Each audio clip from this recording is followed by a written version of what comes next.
You talk about politics. Last night we had the State of the Union address.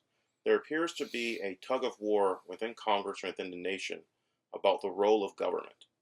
How has immigration since 1986 impacted that debate in the United States on the role of government? Yeah, I mean, it's the greatest story never told.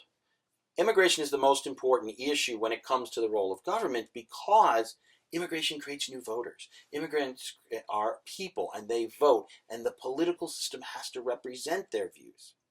Each decade in recent decades, we've taken in 10, 11 million new legal immigrants who eventually, most of whom, but not all, become citizens.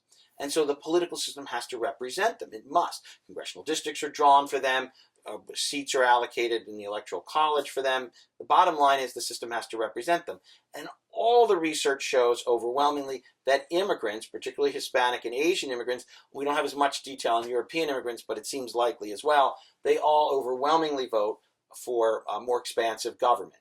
A great surveys done at the Pew Hispanic Center and the Pew Research Center show, for example, that if you ask Hispanics, which would you prefer, a government that spends more and does more, or a government that spends less and does less, 75% say they want a government that spends more and does more.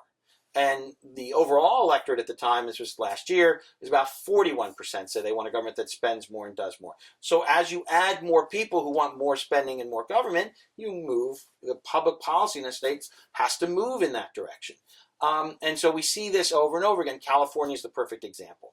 California has some of the most liberal or progressive social policies in the United States, and that's because immigration has transformed the state from a state that Ronald Reagan could win in, say, 1984 election to a state that's now probably the most solidly, or one of the most solidly democratic states in the country, and it's immigration.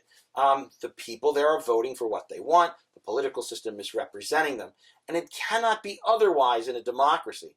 So the reason why immigration is so helpful to the Democrats is partly because it brings in Democratic voters. Not in every case, not every voter. In fact, there might be up to a third of new immigrants, Asian and Hispanic, who might vote Republican.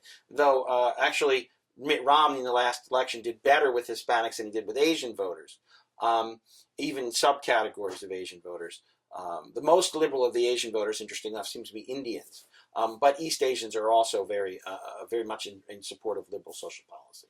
And I think the evidence is clear that that's likely to be true of European immigrants. So why do immigrants leave countries with big governments and then try to recreate that here? Because it's what they're used to. They're used to the idea of an activist government, and it makes sense. And the Democrats have articulated that argument, and it resonates with lots of immigrants, and now it's resonating with their children. And it has in the past. It's very clear that the New Deal, whatever you think of it, Roosevelt's New Deal in the 1930s, the political margin of victory that allows him to create those programs is provided by the children, the voters who were children of the Great Wave immigrants from 1880 to 1920. Some of those people are obviously still in the United States, and they're voting mostly for Roosevelt, but it's especially their children that provide the political margins for that much more activist government. Today, Obamacare, for example, it's likely that the immigrants over the last 30 years are one of the things that's providing Democrats with the political margin necessary to implement Obamacare. Now, let me make two other points. A lot of conservatives will say, yeah, but aren't Hispanics and even some Asians conservative on social issues? The evidence doesn't really support that. There's evidence that say Hispanic voters tend to be more supportive of gay marriage and abortion. But, it depends on how you ask the question. But here's why it doesn't matter. They don't vote based on those things. A much larger fraction, all the research shows, of white voters, for example, will vote on social policy like abortion, like gay marriage. But that's just not true of Hispanics. They're attracted to the Democratic Party mainly through those economic policies, and the social conservative stuff just doesn't matter to them. There's several reasons for that, but that's what all the research shows. So even if you can get a majority of Hispanics who are pro-life, it doesn't mean that they're going to vote for the Republican Party. We have actually other parallels of this. In the African-American community, for example, you get a lot of conservative responses on issues like abortion, but it doesn't move votes. People vote on the economic policies. And so it's not uncommon in the United States. So if Republicans are hoping to make inroads with, say, Hispanic voters or Asian voters on conservative social issues, it's not likely to matter that much. It may matter if you have a referendum in a state where everyone just goes out and votes, do we want to limit abortion or something.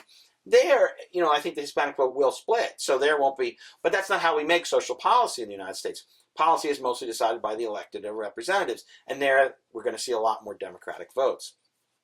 There's a second and equally important reason why immigration is such a good deal for the Democratic Party and tends to move the national electorate away from a vision of limited government that most Republicans tend to want. And that is it transforms society in ways that makes Democratic arguments heard more sympathetically by the non-immigrant population. I could throw out a lot of statistics, but let me just give you two.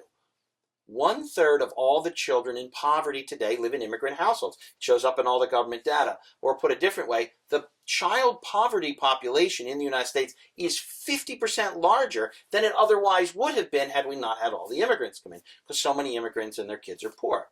A second statistic, between 2/3 and 3/4 of the growth in the uninsured, people without health insurance, in the United States is new immigrants and then the children they've had once they got here over the last decade.